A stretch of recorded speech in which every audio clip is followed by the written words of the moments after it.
Hey friends, welcome back. This is the Unit 5 video for the Unidad 5 Examen. And I also have a friend with me, so... Hola, mi nombre es Jeremy, tengo 12 años y soy una estudiante de Miss Sarah. Ella me da clases de inglés, mate y ciencias. ¿Inglés o español? En inglés, todo es en inglés. Ciencias en inglés, mate en inglés y por supuesto inglés en inglés. Y ¿Qué le gusta hacer? me encanta jugar bola y jugar con la tecnología. ¿Y cuáles canciones tenés aquí en la casa? Mi mamá siempre me dice que después de llegar de la escuela me tengo que quitar el uniforme, limpiar los zapatos. En los días entre semana, cuando vengo de la escuela tengo que almorzar porque no me gusta mucho comer. Y en el fin de semana ayudo a mi abuela a limpiar la casa.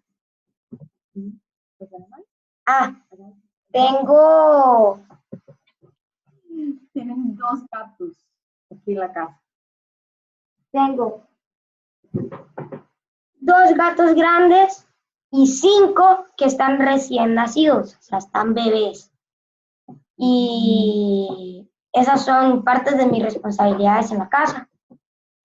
Cool. So, guess what? He also speaks English. Yes, I do. So, Jerry, what's your favorite memory from this year? We watched a video that it's called Entre Águilas, and What does that mean? like in the middle of eagles. Yeah, between eagles, Between between their eagles. wings, right? Yeah. So we watched the video. It was an interview to Unidad, but it was like a kind of like a joke. It's what it was. It's a totally spoof. a joke. Yeah. Yep. So the man who drives the van of the school, he's called Jeffrey, and he's always joking with us. So when we were waiting him, we were like Entre Águilas at the same time, and he was completely like, "What are you doing?" Out of the blue. Yeah, and he was like, "What are you doing?" And we're like, "Oh, you need to see the video. It's Between Eagle. It's really cool and funny." So then when he saw, he was like, "You're really crazy." Just having fun and doing it. Yeah. Yeah, because he had no context for it. It was just totally out of the blue, and we were standing in the middle of the road like this.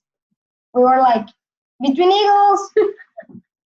So we made a good memory, and it was really funny. So anyway, hey, thanks for coming over and helping me out. Yeah. So see you later. So friends, let's hit a little bit of grammar for your Unit 5 test.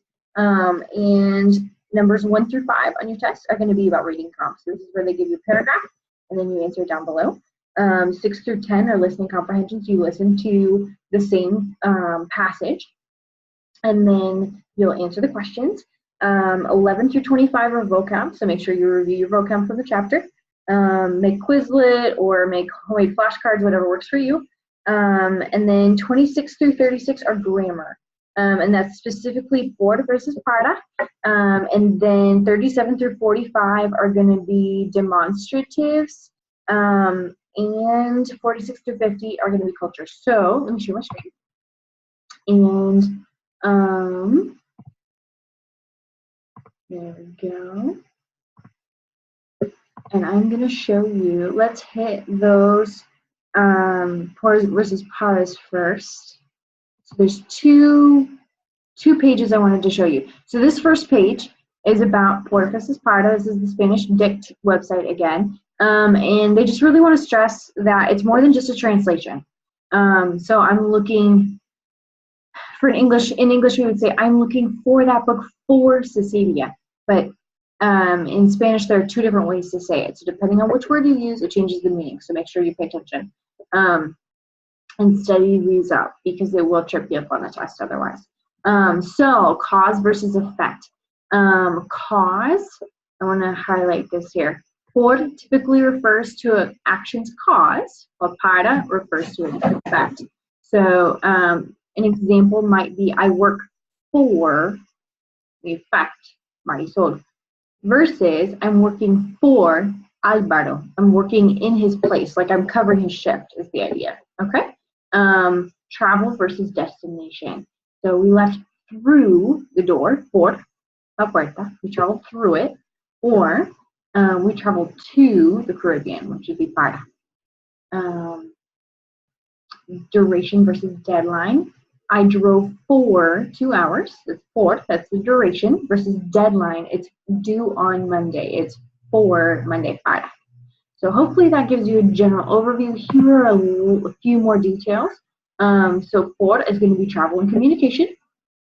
I contacted her through or by email. I traveled through France and Spain. Do you want to go through the park? All right, so exchanges, number 2. I'll trade you my apple for your sandwich, 60 pesos for that backpack. That's also when you're buying something, right? So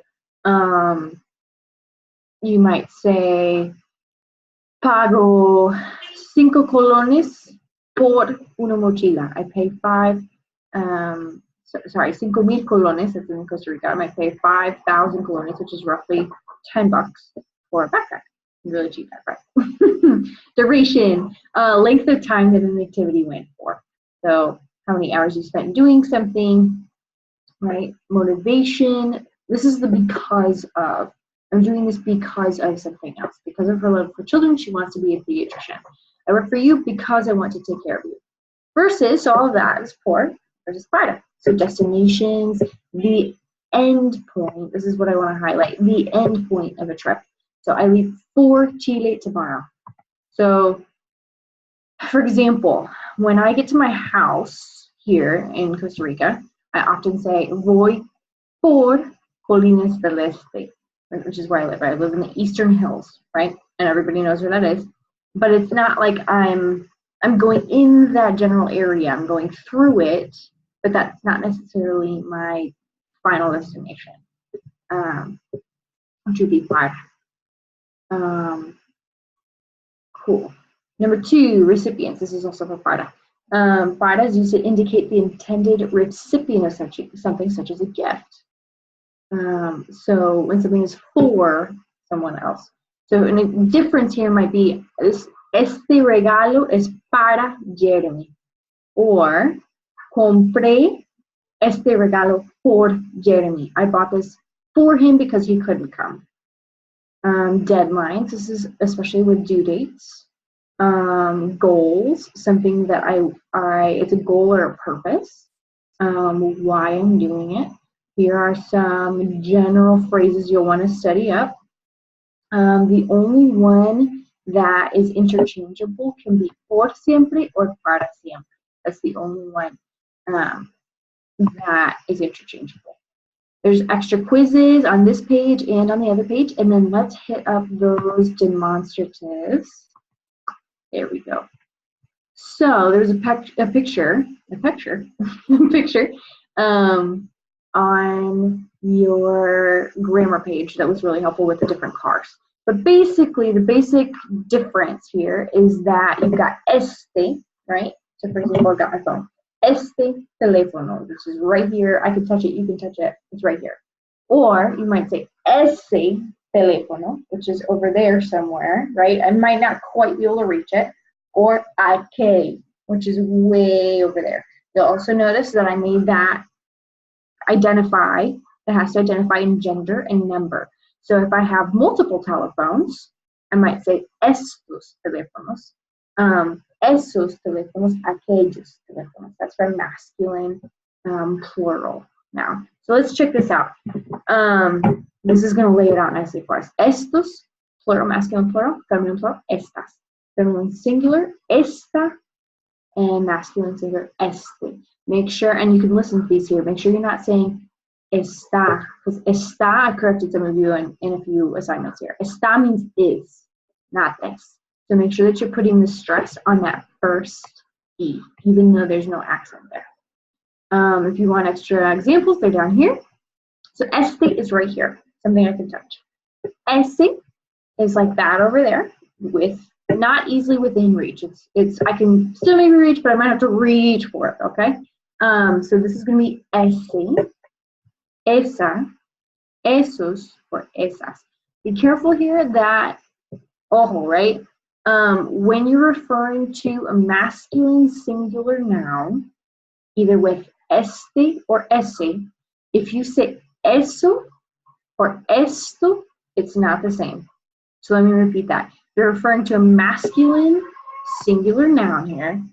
If you say eso with an O in the end or up here, if you say esto, it's not the same. It's a different word, which means this is a general idea, versus este has to go directly in front of a masculine noun. So este restaurante, el restaurante, so it's este restaurante. However, if I say eso is mi favorito, that is my favorite, and it's referring to some idea out there that you've used in the previous sentence. So for example, I might have said, that is my favorite restaurant, right? I might say, eso es mi favorito, but because I'm not putting the noun right after it, I can't use este or ese. It has to be eso. So hopefully that makes sense. Let me know if you have questions. And then last but not least, aquel, which is like that one way over there. It's far away from both me and the listener. So this also agrees. Aquel, aquella, aquellos, or aquellas. Or if you're from Mexico or you're struggling with the Costa Rican just sound, it might be aquel, aquella, aquellos, or aquellas. So those double L's turn into a Y sound. In Costa Rica, they tend to say a little J in there, like aquello. So, my dear friends, last but not least, demonstrative adjectives are typically placed immediately before the nouns they modify. So it's going to sound really weird if you say libros estos. Instead, you say estos libros y esos periódicos son buenos. If it was singular, you might say este libro y ese periódico. Remember that you can't say esto libro y eso periódico. That doesn't work. And in feminine, esta casa y aquel apartamento. So they always agree in gender and number, and if you stick to that rule, as my dad says, know the rules, get the right answer. Know the rules, follow the rules, get the right answer. So let me stop sharing here. And I think that is all I have for you. Have an awesome week. Good luck on the test, and know that I'm always here for you. So over and out.